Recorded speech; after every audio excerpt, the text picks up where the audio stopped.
जय Hind dear students, कैसे हैं आप सब। मैं नितिन चौधरी स्वागत करता हूं आप सबका आपके अपने favourite YouTube channel Kuchaman defence academy पर।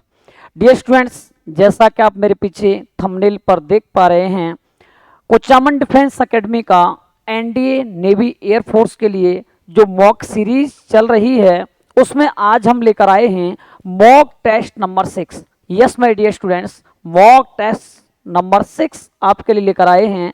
जैसा कि इसकी टैगलाइन है कि इससे बाहर कुछ नहीं। यस माय डियर स्टूडेंट्स, चाहे एग्जाम हो डिफेंस का कोई, लेकिन इससे बाहर कुछ नहीं। एनडीए हो, नेवी हो, एयरफोर्स हो, आपके फिजिक्स के सारे क्वेश्चन डिफेंस एग्जाम को लेके टारगेट करके एग्जाम ओरिएंटेड क्वेश्चन तैयार किए गए हैं और इन्हीं क्वेश्चंस पे हम लगातार काम भी कर रहे हैं। तो डियर स्टूडेंट्स, मॉक नंबर 6 है। जिन स्टूडेंट्स ने अभी मॉक 1 से लेकर 5 तक नहीं देखा है वो हमारी प्लेलिस्ट में जाइए, फिजिक्स बाय नितिन सर में, वहां जाके मॉक 1, 2, 3, 4, 5 देखने के बाद मॉक 6 को देखिएगा ताकि आपको चीजें एकदम सीक्वेंस से अच्छे तरीके से समझ में आए। ठीक है ना। चलिए डियर स्टूडेंट्स, आज की क्लास की शुरुआत करते हैं एक शानदार से मोटिवेशनल थॉट के साथ। आप देख पा रहे हैं बोर्ड स्क्रीन पे लिखा हुआ है कि उम्र थका नहीं सकती, ठोकरें गिरा नहीं सकती। यस माय डियर स्टूडेंट्स, उम्र थका नहीं सकती, ठोकरें गिरा नहीं सकती। अगर जिद हो जीतने की तो हार भी हरा नहीं सकती। आपके अंदर जिद होनी चाहिए, आपके अंदर फॉर्मूला जो मैंने बताया था ठानना पड़ेगा, ठानना पड़े वाला ठानना पड़ेगा। ये वाला फॉर्मूला आपको अगर जिस दिन आपने इसको आत्मसात कर लिया, धारण कर लिया, तो डियर स्टूडेंट्स आप दुनिया के उन लोगों में सम्मिलित होंगे जो इतिहास रचते हैं, इतिहास रटने वालों में नहीं।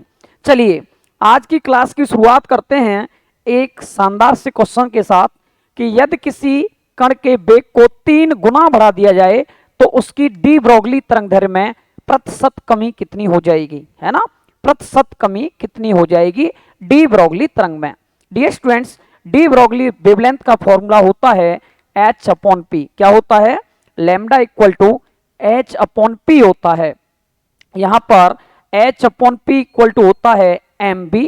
तो ध्यान दीजिए डियर स्टूडेंट्स, लैम्डा का रिलेशन वेलोसिटी के साथ कैसा है? लैम्डा का रिलेशन वेलोसिटी के साथ कैसा है? इनवर्स रिलेशन है। कैसा है? इनवर्स रिलेशन है। तो यहां पर अगर मैं आपसे कहूं कि वेलोसिटी को 3 गुना कर दिया जाए, है ना, वेलोसिटी को 3 गुना कर दिया जाए तो वेवलेंथ कितना हो जाएगा? वेवलेंथ, वेलोसिटी को 3 गुना कर दिया जाए तो वेवलेंथ कैसा हो जाएगा? लैम्डा बाई 3 हो जाएगा। कैसा हो जाएगा? लैम्डा बाई 3 हो जाएगा। तो अगर हम आपसे बात करें, यहीं पर मैं आपसे ऐसे कहूं, यहीं पर मैं आपसे ऐसे कहूं कि डियर स्टूडेंट्स पहले वेवलेंथ थी आपकी, क्या वेवलेंथ पहले थी लैम्डा। क्या थी? लैम्डा, है ना। फिर क्या किया? फिर हमने क्या किया? वेलोसिटी को 3 टाइम्स किया, वेलोसिटी को 3 टाइम्स किया तो वेवलेंथ कैसी हो गई? वेवलेंथ क्या हो गई? 3 लैम्डा हो गई। क्या हो गई भाई मेरे? 3 लैम्डा हो गई। तो चेंज जो आएगा, चेंज जो आएगा वेवलेंथ में वो कितना आएगा? इन दोनों का difference 2 lambda upon 3 lambda into कितना? 100, है ना। परसेंटेज में निकालना है, लैम्डा से लैम्डा कैंसिल होगा, 200/3। तो ये निकल के आएगा डियर स्टूडेंट्स 66.6%। 66.6% ऑप्शन जाएगा B4 बॉर्डर। चलिए भाई, आज की क्लास का नेक्स्ट क्वेश्चन है, स्वयं के सिद्धांत को समझाने के लिए बोहर ने क्या अपनाया? बोहर ने क्या अपनाया? कोणीय संवेग का संरक्षण, है ना। कोणीय संवेग संरक्षण जो होता है L बराबर ये होता है H/2 का परफेक्ट मल्टीपल, है ना, NH/2। तो कोणीय संवेग वाला ऑप्शन एकदम सही होगा। चलिए भाई, आज की क्लास का नेक्स्ट क्वेश्चन है, रिडबर्ग कांस्टेंट की डायमेंशन क्या होती है? तो रिडबर्ग कांस्टेंट की डायमेंशन की अगर मैं बात करूं तो आपने फॉर्मूला पढ़ा होगा 1/r equal to 1 lambda equal to r 1/n 1 square minus का 1/n2 स्क्वायर, है ना। हाइड्रोजन स्पेक्ट्रम पढ़ा होगा। तो ये हमें इस रिलेशन से मतलब है इस क्वेश्चन में। Dear students, Rydberg constant r के लिए 1/लैम्डा फॉलो करेंगे और लैम्डा एक डिस्टेंस होती है, डिस्टेंस के लिए आपका होगा डायमेंशनल फॉर्मूला L। तो ऊपर जाकर हो जाएगा ये एल इनवर्स। क्या हो जाएगा? एल इनवर्स हो जाएगा दोस्तों। तो सही जवाब होगा M0 L inverse T0 A4 air force will be correct answer. चलिए भाई, दो नाविकों की द्रव्यमान संख्याओं का अनुपात 27:25 है, तो इनकी त्रिज्याओं का अनुपात क्या होगा? आपसे पूछा जा रहा है कि नाविक की द्रव्यमान संख्याओं का अनुपात दे रखा है, त्रिज्याओं का अनुपात पूछ रहा है। डियर स्टूडेंट्स, न्यूक्लियस की रेडियस का रिलेशन आपका एक के साथ द्रव्यमान संख्या के साथ क्या रहता है? ये वाला रिलेशन रहता है। अगर आपसे पूछा जा रहा है R1 रेशियो R2, तो आप कहेंगे A1 रेशियो A2 का होल पावर 1/3, और A1 बाई A2 दे रखा है 27 रेशियो 125, और इसका पावर 1/3। आप 27 का क्यों करेंगे तो 3, 125 का करेंगे तो 5, 3/5 विल बी करेक्ट आंसर। जी डियर स्टूडेंट्स, 3/5 सही जवाब होगा D फॉर डिफेंस। चलिए, आज की क्लास का नेक्स्ट क्वेश्चन है कि किसी ट्रांजिस्टर में अल्फा इक्वल टू 0.99 है, तो बीटा का मान बताइए। डियर स्टूडेंट्स, बीटा का मान ट्रांजिस्टर के लिए होता है अल्फा अपॉन 1 माइनस अल्फा, है ना, अल्फा अपॉन 1 माइनस अल्फा, और यहाँ पर अल्फा की वैल्यू है 0.99 अपॉन 1 माइनस अल्फा की वैल्यू है 0.99। तो डियर स्टूडेंट्स, यहाँ से जो आंसर आएगा आफ्टर कैलकुलेशन वो आएगा आपका 0.99, है ना। एक सेकेंड, इसको कैलकुलेट करिए जरा, इसको कैलकुलेट करिए, है ना। देखिए 1.00, 0.99, यहाँ पर पहुंच जाएगा 10, 1, यहाँ पर बचेगा 9, 0, 0.01, तो 0.99 अपॉन 0.01, पॉइंट से पॉइंट कैंसिल होगा, तो आंसर आएगा 99। Yes my dear students, option आएगा A फॉर एयरफोर्स 99। चलिए भाई, एक पारसेक बराबर होता है, एक पारसेक मैंने आपको बताया था कि एस्ट्रोनॉमिकल डिस्टेंस की यूनिट होती है, खगोलीय इकाई होती है, या खगोलीय दूरी का मात्रक होता है। एस्ट्रोनॉमिकल डिस्टेंस का यूनिट होता है डियर स्टूडेंट्स, और इसकी वैल्यू होती है 3.1 इंटू 10⁻16 मीटर। यहाँ पर ऑप्शन जाएगा C4 कमांडो। चलिए भाई, आज की क्लास का नेक्स्ट क्वेश्चन है, 10 मीटर पर सेकंड के वेग से चलने वाली कार को 25 मीटर की दूरी में ब्राह्म अवस्था में लाने में त्वरण बताइए। किसी कार को ब्रेक लगाकर रोकना है ना, तो अब कंडीशन आती है मंदन वाली, रिटार्डेशन वाली। गति का तृतीय समीकरण होता है b² बराबर u² प्लस का 2as। अब कार रोकेगी, ब्राह्म में आएगी, तो अंतिम वेग हो जाएगा 0। प्रारंभिक वेग दे रखा है 10, 10 का स्क्वायर 100 प्लस 2as। एस की वैल्यू है डियर स्टूडेंट 25 मीटर, कितना 25, ये हो जाएगा माइनस का 100 इक्वल टू 50a, 50 से कट जाएगा 2 बार, a की वैल्यू आ जाएगी माइनस का 2 मीटर पर सेकंड स्क्वायर। इस क्वेश्चन का राइट आंसर होगा dear students A for air force.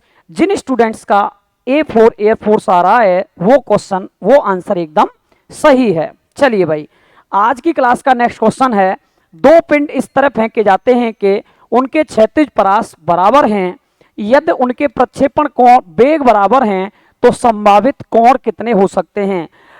Projectile motion में डियर स्टूडेंट्स ये केस आपने पढ़ा होगा, प्रोजेक्टाइल मोशन में आपने केस पढ़ा होगा कि पूरक प्रक्षेपण कोणों से जब किसी पिंड को फेंकते हैं तो क्षैतिज परास समान कब आता है, जब वो कॉम्प्लीमेंट्री एंगल्स होते हैं, थीटा और 90 माइनस थीटा के लिए।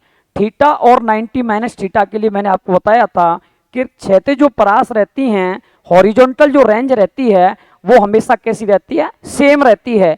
इसीलिए इनमें हमें ऐसा एंगल सेलेक्ट करना है जिनका सम 90 डिग्री होता हो। जी हाँ डियर स्टूडेंट्स, ऐसा एंगल का हमें पेयर सेलेक्ट करना है जिसका सम 90 डिग्री होता हो। तो इनमें ऐसा पेयर कौन सा है, 30 एंड 60। इन दोनों को ऐड करने पर डियर स्टूडेंट्स कितना आएगा, 90 हो जाएगा। इसीलिए 90 डिग्री एंगल पे, that means this is complementary angles, ये पूरक कोण होंगे, और पूरक कोण होंगे तो क्षैतिज जो परास होती है वो कैसी रहती है, समान रहती है मेरे भाई। ऑप्शन आएगा C4 कमांडो। चलिए, आर लंबाई की एक डोरी के एक सिरे पर बांधकर एक पिंड को ऊर्ध्वाधर तल में वृत्ताकार घुमाया जाता है। व्रत पूरा करने के लिए निम्नतम बिंदु पर पिंड का वेग कितना होगा। आपने पढ़ा होगा मोशन अंडर वर्टिकल सर्किल, ऊर्ध्वाधर वृत्त में गति, जी हाँ डियर स्टूडेंट्स, ऊर्ध्वाधर वृत्त में गति, यहाँ पर आपने दो केस पढ़े होंगे, उच्चतम बिंदु पर हाईएस्ट पॉइंट पर और लोएस्ट पॉइंट पे, है ना। उच्चतम बिंदु पर डोरी में तनाव होता है 0 और पिंड की चाल होती है भैया कितना, √RG या LG। निम्नतम बिंदु पर डोरी में तनाव होता है 6 mg और पिंड की चाल होती है कितनी, √5RG, कितनी, √5RG। तो डियर स्टूडेंट्स इसमें जो आंसर आएगा, उच्च निम्नतम बिंदु पर पिंड की चाल √5RG, निम्नतम बिंदु पर पिंड की चाल होगा √5RG, इसीलिए इसका सही जवाब जाएगा C4 कमांडो। चलिए भाई नेक्स्ट क्वेश्चन आपके सामने है, पृथ्वी की सतह पर गुरुत्वीय त्वरण का मान G है, यदि पृथ्वी का द्रव्यमान चंद्रमा का 80 गुना और त्रिज्या 4 गुना हो तो चंद्रमा की सतह पर मान कितना हो जाएगा। जी का मान पृथ्वी की सतह पर होता है भाई मेरे GME/RE², है ना। ये जी और जी में क्या होता है, रिलेशन होता है। अगर यहां पर चंद्रमा के लिए पूछ रहा है कि चंद्रमा की सतह पर जी का मान कितना होगा, तो इसने क्या कहा पता है, द्रव्यमान एक 80 गुना, द्रव्यमान कितना 80 गुना, 80 गुना तो हो जाएगा द्रव्यमान, और त्रिज्या कितना कह रहा है, त्रिज्या कह रहा है 4 गुना, कितना 4 गुना 4RE², तो 4RE का स्क्वायर करेंगे, ठीक है ना। अब इसको कैलकुलेट करेंगे तो GME नीचे RE² इंटू यहां पर है 80 और नीचे है 4 का वर्ग 16, ठीक है ना। 16 से 80 काट दो 5 बार। तो डियर स्टूडेंट्स ये पूरी की पूरी वैल्यू किसकी थी, जी की थी, पृथ्वी की सतह पर, है ना। तो GE है ना इंटू कितना 5, इंटू कितना 5, 5GE, इसने उल्टा लिख रखा है इसको 5GE, एक सेकेंड, GME चंद्रमा की सतह पर, इसने उल्टा लिख रखा है इसको भाई, इसको करिए आप, इसको करिए 1/80 और इसको करिए 1/4, है ना।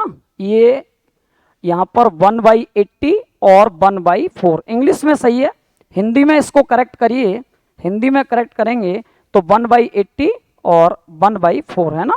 1/80 1/4 ये हो जाएगा कितना, 1/80 1/4। चलो चेक करते हैं कितना आएगा, इसको दोबारा से देखिए भाई मेरे, चलो देखें जरा, GME/RE² इंटू 1/80 1/4, 4 ऊपर जाएगा 80 नीचे आएगा, और 4 का स्क्वायर डियर स्टूडेंट्स, 4 का स्क्वायर कितना हो जाएगा 16, इससे कैंसिल होगा 5 टाइम्स। तो GME ये वैल्यू किसकी है, GE की है, तो GE/5 इसका सही जवाब होगा, GE/5, है ना।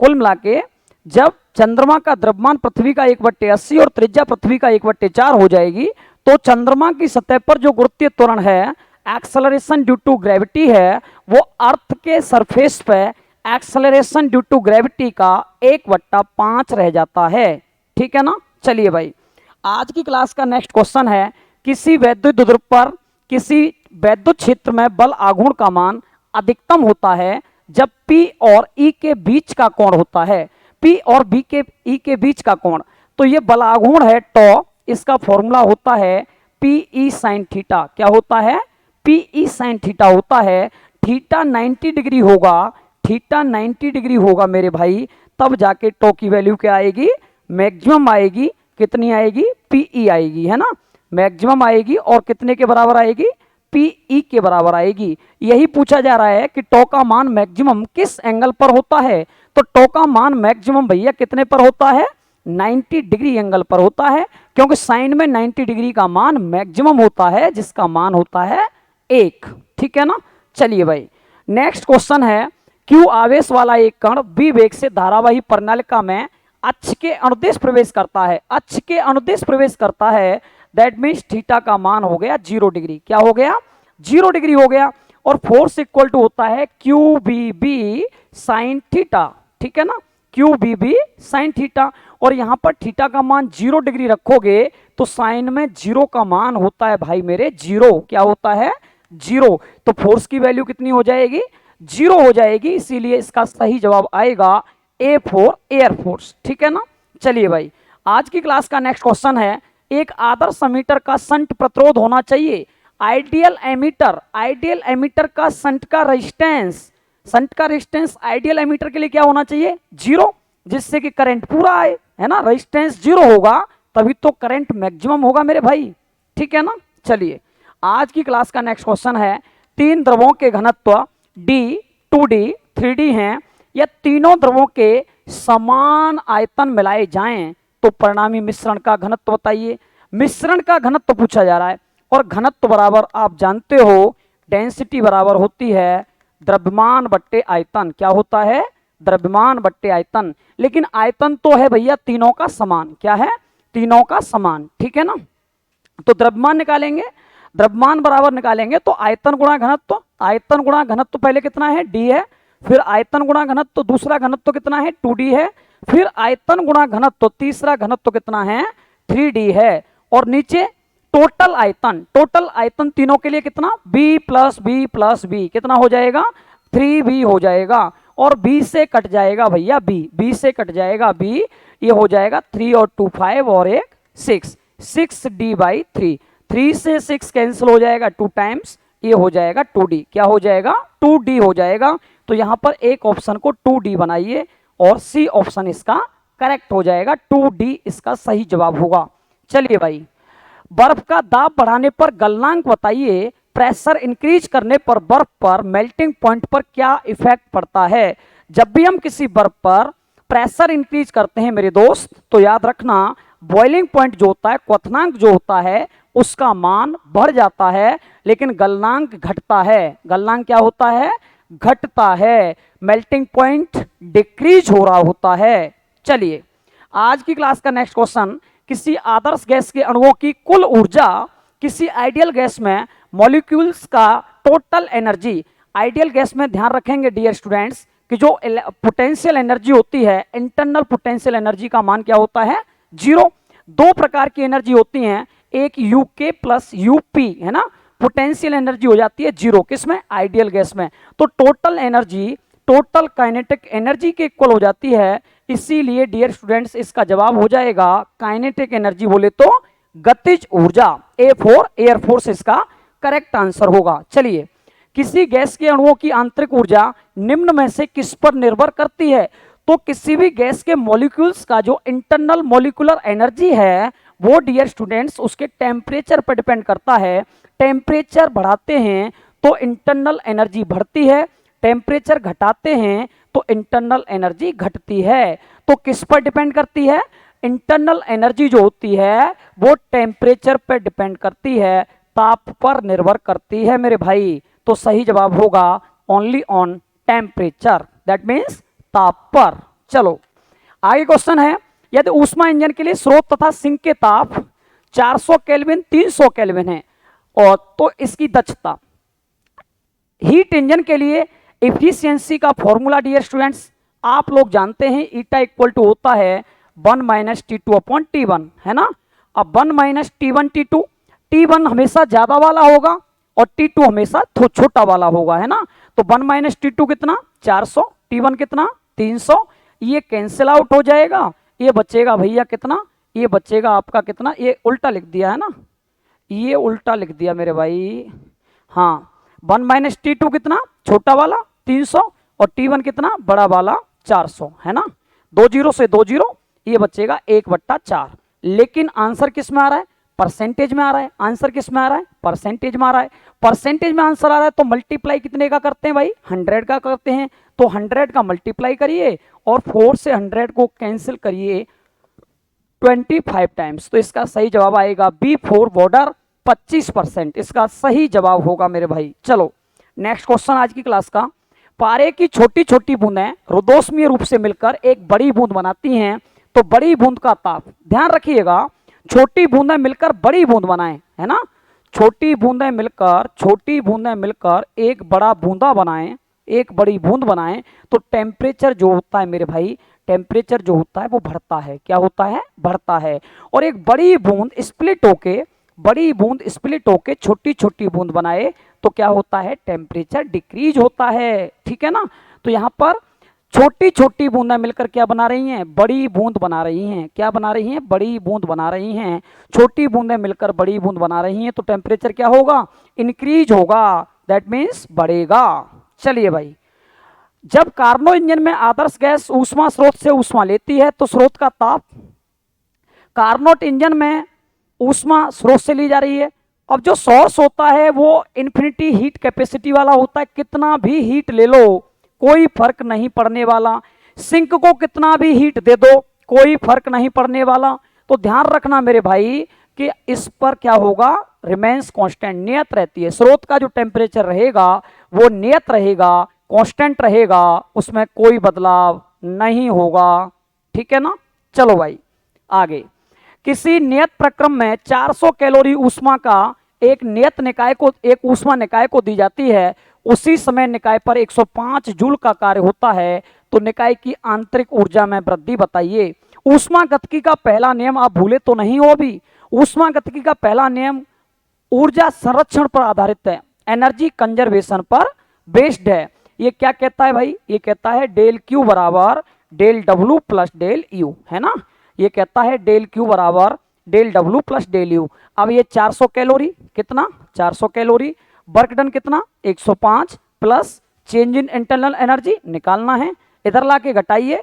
फाइनली डेल यू की जो वैल्यू होगी वो आएगी भैया कितना, 375 कैलोरी। कितनी आएगी, 375 कैलोरी आएगी। सही जवाब जाएगा C4 कमांडो, सही जवाब होगा इसका C4 कमांडो। ठीक है ना। चलिए भाई, आज की क्लास का नेक्स्ट क्वेश्चन है, यदि एक गैसीय निकाय में 110 जूल ऊष्मा दी जाती है जिससे इसकी आंतरिक ऊर्जा 40 जूल हो जाती है, तब किया गया कार्य बताइए। तो डियर स्टूडेंट्स, वही ऊष्मागतिकी का पहला नियम डेल क्यू बराबर del W plus del U. ठीक है ना। तो यहां पर डेल क्यू की वैल्यू कितनी 110 जूल बराबर डेल डब्ल्यू तो निकालना है हमें, प्लस आंतरिक ऊर्जा में परिवर्तन 40 जूल, इधर ला के घटा देंगे तो ये कितना हो जाएगा 70 जूल। कितना हो जाएगा 70 जूल। तो आंतरिक कृत कार्य जो होगा वो 70 जूल होगा। B4 बॉर्डर इसका सही जवाब होगा मेरे भाई। चलिए आज की क्लास का नेक्स्ट क्वेश्चन, सूर्योदय तथा सूर्योदय से कुछ समय पहले और सूर्यास्त के कुछ समय बाद तक हमें सूर्य दिखाई देता है, इसका रीजन क्या है।